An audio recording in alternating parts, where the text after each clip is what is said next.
You're welcome back to the Arise interview with me, Christian Ogdo. Thanks for staying with us. The federal government today flagged off the Ajuri Kaduna Kano National Gas Pipeline Project, otherwise known as AKK.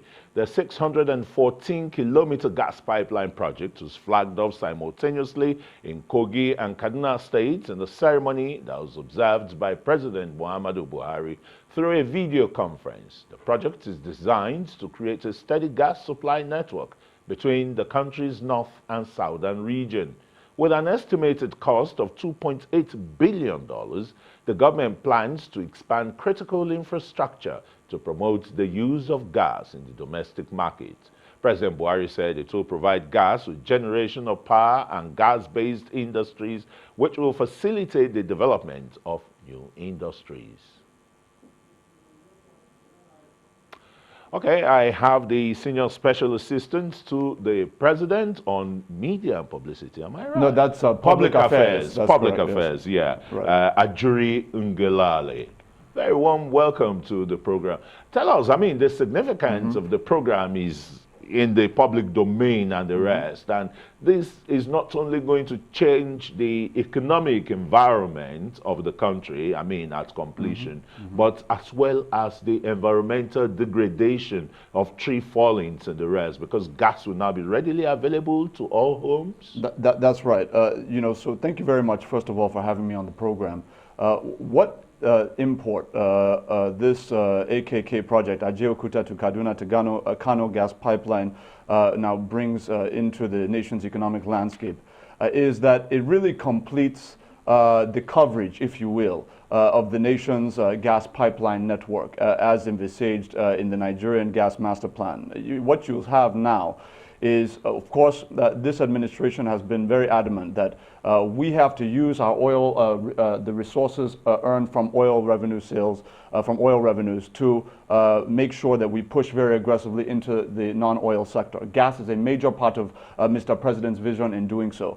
We already have invested massively in OB3, that is the Obiafu, Obricam, Oben gas pipeline, also known as the East to West pipeline, moving from River State into Edo State, where we also have being built a 2 billion standard cubic feet per day gas processing plant that will enable us to process the gas as we're moving it through the pipelines. That is linking up with a second pipeline that is essentially a dualization, if you will, of the existing Escravos to Lagos pipeline project, ELPS. The ELPS-1 was commissioned in 1989. Mr. President is now doubling the capacity from 1.1 billion standard cubic feet to now 2.2 billion standard cubic feet. That's almost double. That's exactly double. So now what you have is you have the east to west gas pipeline, then you now have the linkage to the ELPS, and now we're linking those two pipelines to the Ajuri to Kano to Kaduna to Kano gas pipeline.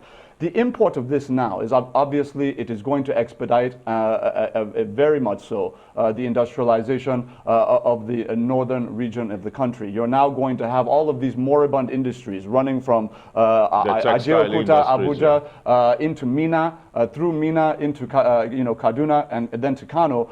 Textiles is just one. You're going to be able to now, in a real fashion, be able to produce petrochemical industries, fertilizer industries, in addition to textiles, all across northern Nigeria. And this is all going on at a time when the president has directed NNPC to move very aggressively to tap into the oil basins across the north. We've already seen some progress on that front in the northeast. So when all of that is going on, you're now going to have a situation where not only are we able to industrialize the northern part of the country as phase one of the Trans-Saharan gas pipeline. It's very strategic. For the president, he's looking ahead and he's saying, look, when oil dries up, or not dries up, but the demand dries up over the next 20 to 25 years, gas is never going to dry up. Once we are able to get this first phase done within the next 24 months, we are going to now have phase one set ahead of putting it through the Niger Republic into North Africa, and eventually even the West African gas pipeline. The president's working very closely with the authorities in the Kingdom of Morocco to extend that up to Morocco, through Morocco into Western Europe, so that we can offer Nigerian gas as a competitive alternative to the Russian gas in Western Europe. Because right now Russia has the monopoly over gas supply in Western Europe. And we all know that Western Europeans desperately require that gas to power their industries and homes during their very cold and brutal winter times. So the president is positioning us for all of that, and this is just stage one. And so we just want to tell our people there's a lot of political attempts right now to try and create this false narrative that the AKK pipeline is some sort of bid to empower one part of the region over another. That is ridiculous. I was just going to ask you that is the Mr. President gas pipeline network, is it going to crisscross the entire country? Are we going to see it in the southwest? Absolutely. Are we going to see it in the southeast? Absolutely. Abba, Inewi, et al. Absolutely. First of all, the import, before we even got to AKK, the president was already working on ensuring that we complete the OB3, of course, the Obiafra, Oben pipeline project. That is already moving the gas from east to west. Now, what you're having is, he didn't stop there. Seeing that we have major power production capacity in the southwest, when you talk about Omotosho 1 and 2, when you talk about Geregu is in I believe in Kogi State. In Kogi State, yes. yes. And you have many others in the southwest. Egbin is another one. We're now saying, look, as the Egbin power plant, as they're working very hard, the new private owner, to double their generation capacity, they need more gas than they needed when it was first constructed many years ago. So now that's why the president was adamant that we need to dualize that pipeline network and double the capacity from 1.1 billion standard cubic feet per day to 2.2 billion standard cubic feet per day. So the president isn't just ensuring that we get gas supply across the north, ultimately as phase one of the Trans-Saharan project. He's also ensuring that we have the existing supply networks are doubled, so that as NLNG Train 7 is being put in place, $12 billion NLNG Train 7 that this president has worked very hard to finally put in place, we're going to now have the possibility of, as we expand into Train 7, we're going to move from 2.2 billion standard cubic feet production per day to 3 billion standard cubic feet production per day, adding almost a third of our current capacity to our current capacity. So all of this is very strategic. There's not going to be any shortage in terms of demand for our gas, and that is very, very important. But purchase agreement is another important component of this gas distribution. Right. And I know the Nigerian gas company has always been at the heart of this, where you find the generating companies even saying, look, they don't have adequate supply of gas and the rest. Has the contract been tied in such a way that is not going to disrupt the kind of experience we've been having? Thank you so much. So a big part of this is making sure that before you are concerned about how you're going to enhance supply, the president has already said we need to make sure that the demand is there. So ahead of enhancing our supply, he's made sure the demand is there by ensuring that on the AKK pipeline, 614 kilometers, $2.9 billion, what you're now going to have are 3 major power generation plants that are going to be built along the pipeline as it's being constructed. At least they may not be finished at the same time, but at least the construction will begin. You're going to have a 1,350 megawatt gas-fired power plant in Abuja along the AKK. You're going to have a 900 megawatt gas-fired power plant constructed in Kaduna, and you're also going to have another 1,350 megawatt gas-fired power plant in Kano. So you add all of that together, you're talking about 3,600 megawatts of additional power added to the grid. Not just going to power the north, by the way. That power is going to be for the entire country, and that's very important to note.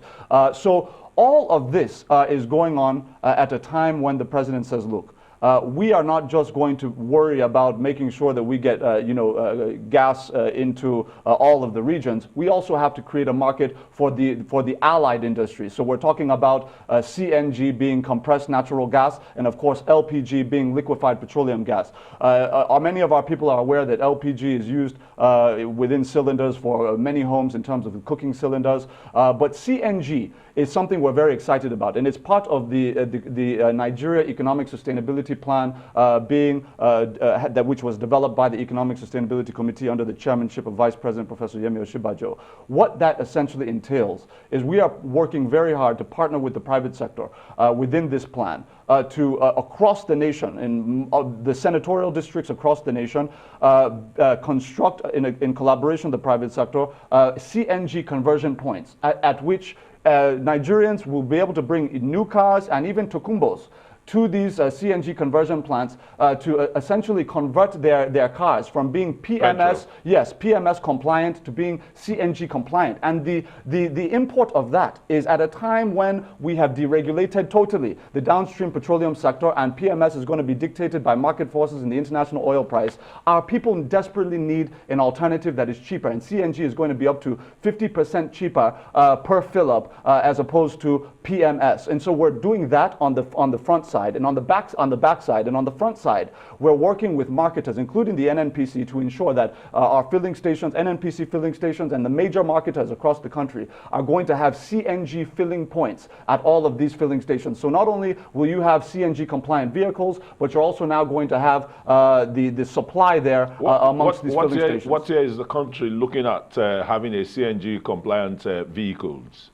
Oh no! This is for us. This is an immediate move. I mean, we're not wasting time with this. We're already in very close consultation with all of the stakeholders involved. The marketers, NNPC, of course, is deeply involved. The Ministry of Petroleum Resources is deeply involved. It is part and parcel of the 12-month, 2.3 trillion naira economic sustainability plan. And not only was it designed, of course, by the Economic Sustainability Committee, but the President has directed that the Economic Sustainability Committee, of course, led by the Vice President, will also oversee the implementation of the entire plan over the next 12 months. Thanks so very much, Ajuri Ngelale. Wish we had enough time, but I wish we had an hour. No, it's all right. I mean, you'll be coming back to the Rise interview. God bless you. Thank you for having me. Ajuri Ngelale is the Senior Special Assistant to the President on Public Affairs.